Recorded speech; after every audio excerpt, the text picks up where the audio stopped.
Welcome to the LandLife podcast with your host, PJ Riley.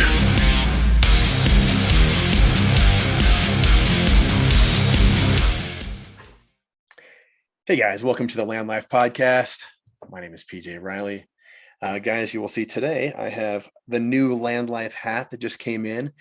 If you guys have a podcast and you want to do an apparel swap or you want me to wear your hat, I will wear it and I will send you a LandLife hat.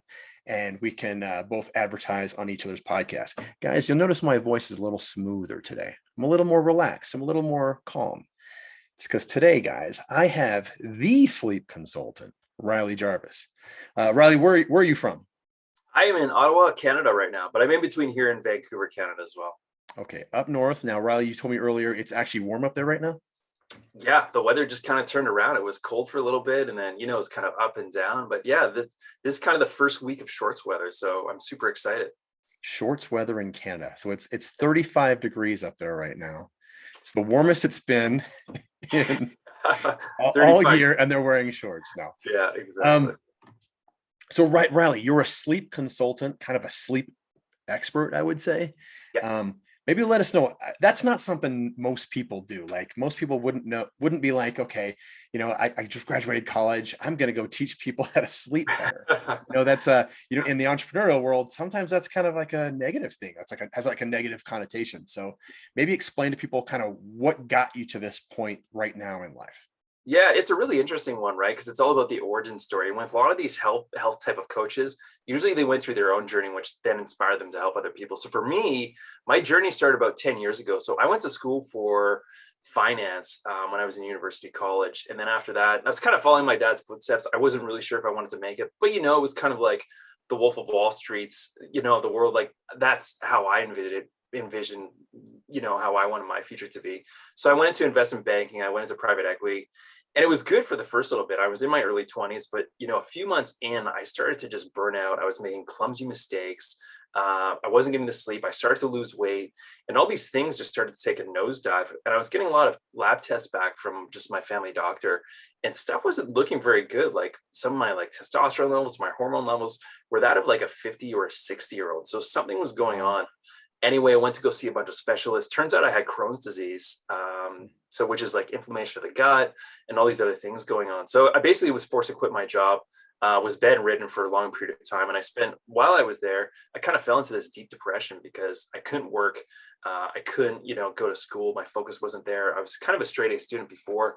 And some of these post-school courses just really took a nosedive. So I had to take my health into my own hands, and the side effects from the medication that the doctors were giving me were actually making me feel even worse. So it was like, okay, my back's against the wall. I don't know what to do right now. Like, what do I do? So it really just took diving into these studies, going to the source of this information, going to different masterminds, spending tens of thousands of dollars of just, some of the best doctors in the world, in my opinion, and kind of just bringing all this information together.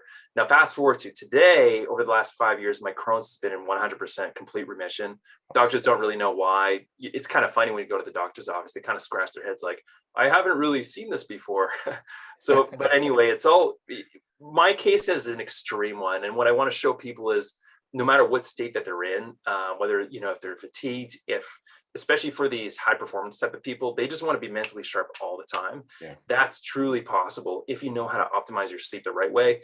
And we can get into it more, but it's not about the quantity of hours so much as it is the quality of those hours that you're sleeping. There's so much you can do about it. Yeah, that's awesome. This has been my weakness. There's no question about it. Sleep is my weakness. And I have a lot of friends that are kind of the same way. We eat right, we exercise, our mental health is at a great level. We're happy people. We're doing our best to be successful, but sleep is always the last thing we focus on. Yeah. So I will get through a full day and then think, oh, great, I have 4 to 5 hours left in the day to sleep. I'll just force it in. I'll set the alarm and I'm going to get up and do this all again. Yeah. So I only have X amount of hours to sleep. How do I make it the best possible sleep that I can get? Yeah, absolutely. So it all comes down. So there's kind of the sleep basics, and then you have advanced sleep. So a lot of the sleep basics, low hanging fruit things you can do. There's probably about 20 to 30 things, but just quickly, like sleep in a dark environment, in a cool bedroom. Make sure no light's coming into your bedroom. You want to limit electronics, like any light, a couple hours prior to bedtime. Wearing blue light blocking glasses, like all these mainstream things that you've heard of. But a lot of people, like you said, they're eating right, they're doing all the right things, and they're still not sleeping as well as they want to, and it's affecting their mental performance and physical performance. This is when you start to look deeper, and this is when I go deeper into people's biology, and we want to look into like their hormones. What about their gut? Like, is there parasites in their gut that's causing all these healthy foods to eat that causes their body not to assimilate the good nutrients for their hormones, their brain neurotransmitters, looking at the body's toxic load and all these different things. And usually we'll see one thing or another that it's like, oh, that's why they're not sleeping too well. But it's sometimes taking a more customized approach once they kind of done all those low hanging fruit things with the bedroom environment, sleep hygiene and stuff like that. And that's where things get really interesting. Yeah. So I started looking into like gut health as well. And I don't want to get too far off topic, but it kind of led me to take certain supplements and to kind of help with my gut bacteria, I guess. And supplements in general, are there good supplements to take if you want to get better sleep? I mean, I hear about like melatonin and all these other things, but are there good supplements, or is that just kind of like a sales gimmick? Yeah, it's a really good question. I mean, there's so many gurus that are pitching the next supplement. It's like, you don't really know who to believe anymore, right? I mean, the supplement industry is just not regulated like the pharmaceutical industry is. So there's just so much hogwash online that you find. But what I will say is supplements are very good to supplement an already good existing diet, lifestyle, and everything else that's going on.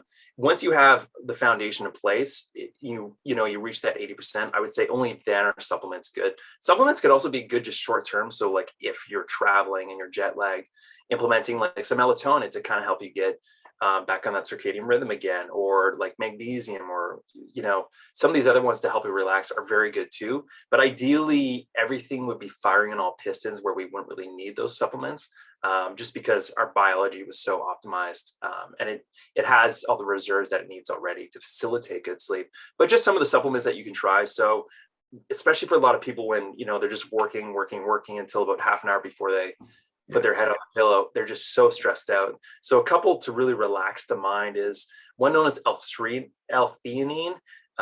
This is naturally occurring green tea, can really help relax that mind. Another one is GABA. When we drink, it's a neurotransmitter that helps us feel relaxed. That's one. We can also take magnesium. Magnesium L-threonate specifically is a good one. Obviously, check with your doctor with all this stuff.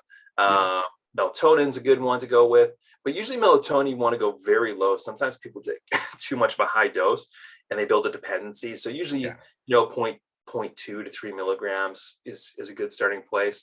But yeah, beyond that, once you get that dialed in, you have to figure out where are these other hidden stressors coming from inside of your body that are causing excessive stress. Because a lot of the reason why we feel tired the next day is it's not necessarily we're not sleeping as much. It's because there's all these fires and inflammation happening inside of our body during waking hours that when our body's sleeping, it's trying to put out all these fires. But when we wake up, we don't actually feel completely restored. And a big reason for that is actual overall inflammation. So sleep isn't really in a silo where it's just sleep alone and that's it. Sleep correlates to, better performance and all these other things. But the more healthy our body is, the more, insulin sensitive we are, the better we can adapt to stress our body, the better our hormone is, all these different, how they communicate with each other, the rhythm and all those other things, the more that we can kind of get away with. So even if we do sleep 4 hours, we can feel much better, compared to someone who doesn't have all these things as optimized as they could be. Yeah. So what about preparation though? What about preparation before you go to sleep? When I go to bed, I walk towards my bed, I lay down on my bed and I fall asleep within seconds. I'm pretty tired by the end of the day and there's nothing left in me. It's fall down, fall asleep. Is there something I should be doing though, in maybe the 30 minutes, an hour prior to get my mind and my body prepped for quality sleep? Definitely. So a couple of things you can do. We want to think about it as a lot of people do passive recovery. So, when they come home, they're just burnt out from work. They'll go directly and start watching Netflix or something like that. And this is good. Like we think we're relaxing. Somebody will go for a beer or something to make them feel relaxed. But if we can do active recovery especially right before bed. So this would involve something like meditation, where we're activating something known as the parasympathetic nervous system. It's just like the rest and digest relaxation response of our body. Another one could be like an Epsom salt bath. The heat will actually make it so our body, when we get out of that bath, will skyrocket the other way and go into a cooler internal temperature, and this will help us sleep better. Also, wearing blue light blocking glasses. A really good company for those is one called True Dark, and they're called True Dark Twilight Classics. Now, it depends if you want something that looks good or if you want something that actually works, on a functional level. These glasses will make you look like X-Men, but it just depends. I mean, they're completely red. They block out all stimulating forms of light: blue light, purple light, green light. You can go pretty deep with this stuff, but those are, some of the basics that you can definitely implement. A really good simple thing to do as well is to do audiobooks before you go to sleep. A lot of people look at screens, but if you could just do an audiobook, set that on a timer, it'll be lights out pretty faster than you know it if your room's completely blacked out. And one last thing I'll say on that is a big reason people wake up in the middle of the night is because their unconscious mind is processing so many things. So sometimes people find that they wake up in the middle of the night and they just feel wired but tired at the same time, or maybe they just don't feel like they can get back to sleep no matter what they try. And that's because our brain is processing like what happened the day before, what happened the week before, and the year before. And it doesn't make any logical sense to us, but it's all these subconscious minds. So it could be bad dreams, or it could be anything in our mind that stimulates our body to feel that activates a certain response that causes us to wake up. So instead, what we can do is we can offset that load by journaling about an hour prior to sleep, writing everything down that's in our mind. That way, while we're sleeping, it has less to process. And that's been one of the biggest things that I found. It seems so simple, but it's something that's really worked with a lot of my clients. Yeah. Yeah, that's huge. So you're basically changing your mind state before you go to sleep. Exactly. So that you can dream and that your subconscious is in a different position than it would have been otherwise. Is that right? Exactly. Yeah, exactly. So the sunglasses, do you wear those all day? Like anytime you're outside, inside, like when can you wear those things? Yeah, it's a good question. So you usually wear it about an hour or two before you go to sleep. And then, there are different forms of glasses that you can wear in the daytime, but I would say just wear those red glasses right before you go to bed, about an hour or two. The other option is you can dim all the lights in your house, but it's not as convenient. So if you just wear those glasses, whatever you're doing, that's a really good place to start. That's super interesting. I'd never thought about that. So I'm going to start wearing these glasses like right before bed and see what happens. And I can just buy those things online. They're pretty easy to get. Yeah, very easy to get. Those ones in particular, they're probably top of the line. So you're looking at about, $80, $90, but they'll last you for years. And just productivity wise and ROI wise, it's definitely worth it. Yeah. What about the physical, what about pillows, mattresses, blankets? Like, and I'm trying to get as deep into this because this is honestly for me. I'm trying to learn as much as I can about good quality sleep, for sure. as much as possible. And I know a lot of people are probably like, I never thought about this. I guarantee half the people listening to this right now are like, I totally would not have thought about this. Everybody thinks of other aspects of business and success. How do I make more money? Totally right. How do I do this? How do I lift weights? How do I work out? But no one thinks of sleep. So this is like, I'm trying to get as much out of this as possible. So I'm going to keep asking you all these questions. So yeah, mattresses, pillows. Is there anything better than the other, or can I get the thrift store mattress and still get a good quality sleep, or no? You can for a lot of people, and it really just depends. Some of these like cheaper forms of pillows and different mattresses, for some people, they work great. For whatever reason, I'm not sure. But if you Google, like, there's all these new mattresses and pillows coming out every single year. So if I tell somebody one, it's just going to change the next. I do know, though, that the pink mattress has always been a favorite for a lot of my clients. They keep raving about that, but there's so many good ones that you can find online, and it's constantly being ranked. And I forget the website that ranks all them, but it should be the first or second Google search. If you just Google best pillows, mattresses 2022, it'll pull something up for you for sure. But one thing when it comes to your mattresses is, I won't go into the science of it, but if you put the side of your bed up by about 1 to 2 inches, you put it up on like a couple planks of wood or something else, that will actually help you sleep deeper and longer. And just briefly, it's just because while we sleep, a lot of our body is draining a lot of the toxins from our brain, and it's trying to filter it out of our system.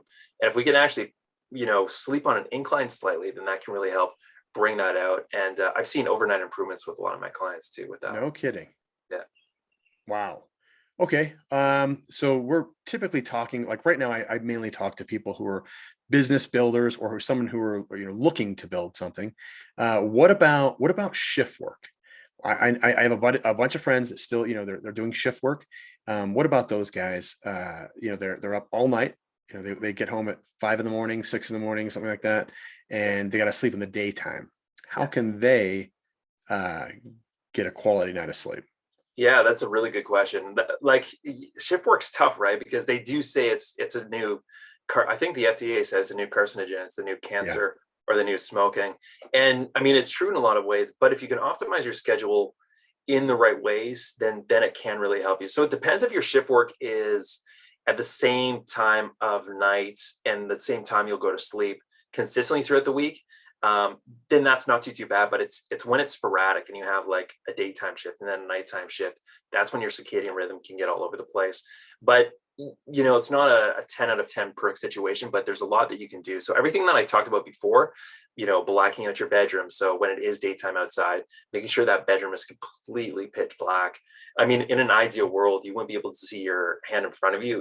It would just be that black, but just do as best as you can in those circumstances. And then, just wearing those blue blocking glasses, whenever you're going to sleep a couple hours prior, and just all those other things that I mentioned. But what that just means is if you are doing shift work is you just have to be more optimized and more, on point with a lot more of these things. Somebody who's just going to bed at 10 p.m. to 6 a.m., they can get away with a lot more compared to someone that's doing shift work.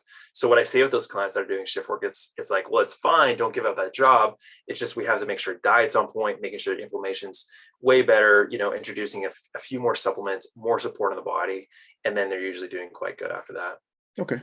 All right. So let's shift gears just a little bit. You're a sleep consultant. So if I were to come to you and say, hey, my sleep's bad, do you work one-on-one with people? Do you work in group settings? How does that look?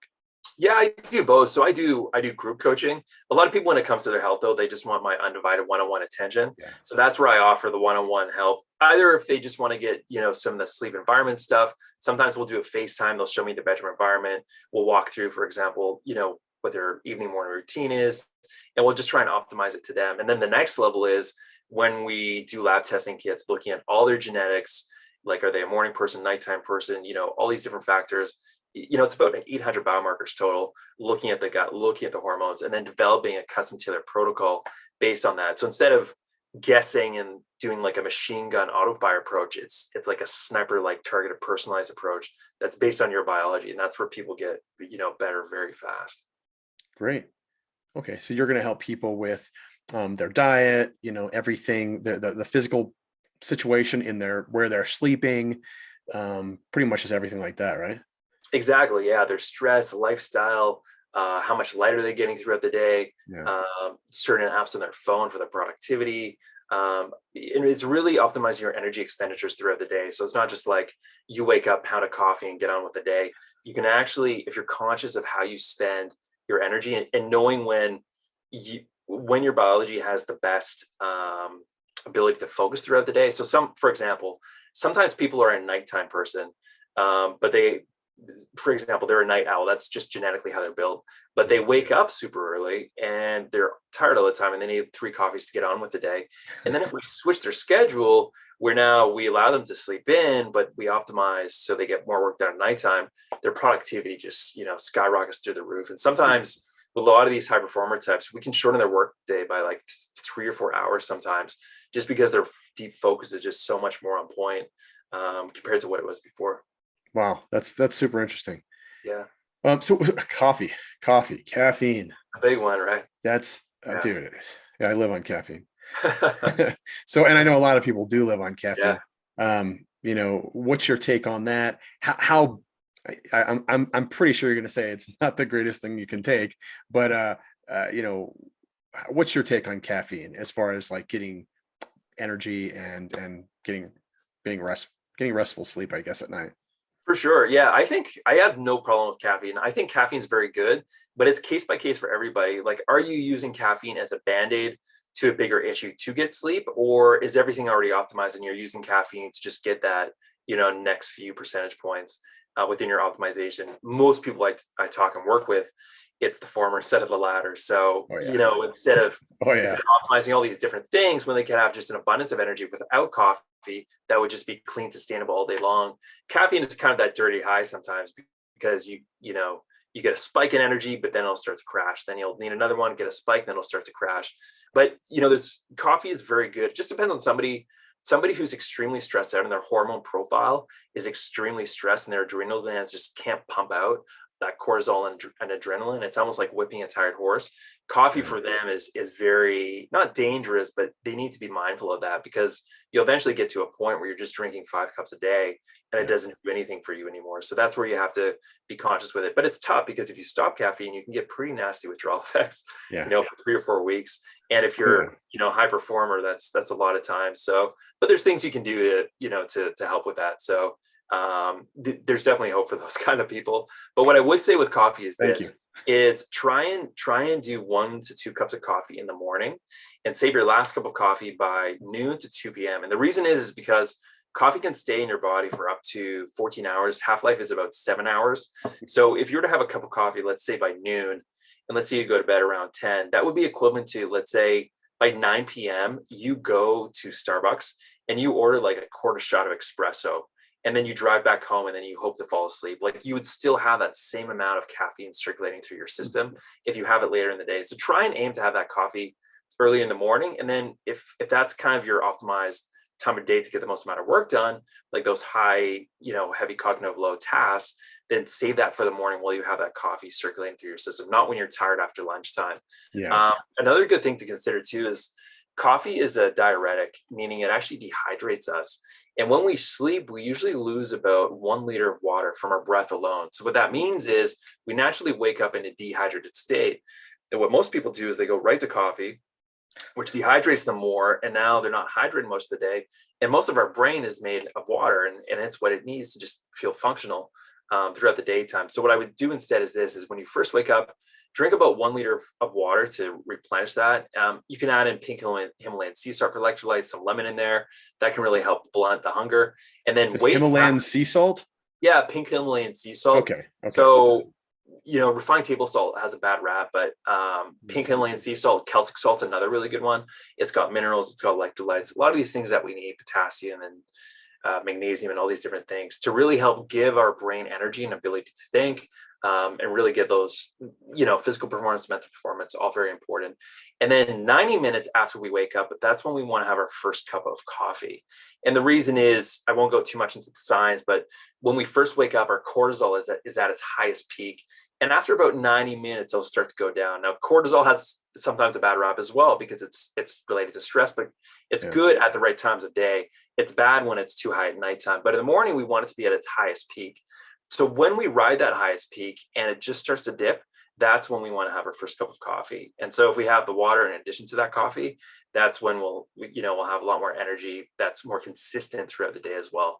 One other thing I want to add to coffee is if we can combine the coffee with forms of fat. So for example, if you Google bulletproof coffee, MCT oil, ghee, or some healthy forms of butter, you can actually slow release that coffee throughout the day. So it can last longer. You won't get that crash as much. Yeah. I know a lot of people are into like the bulletproof coffee,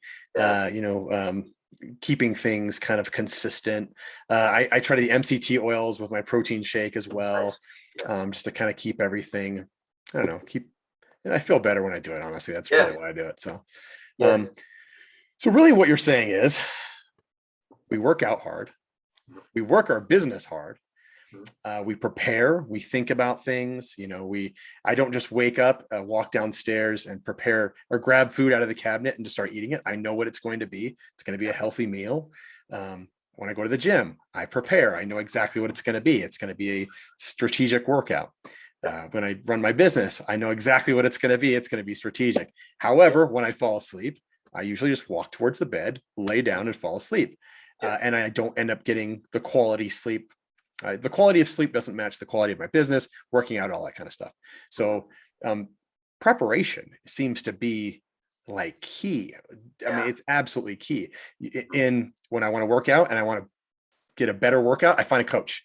I find someone who can help me get better at it. When Yeah. I want to improve some part of my business, I find someone who's better at it than I am and I talk to them. Yeah. When I need help with sleep, I Mhm. talk to Riley Jarvis because he understands sleep, and I get tons of great information.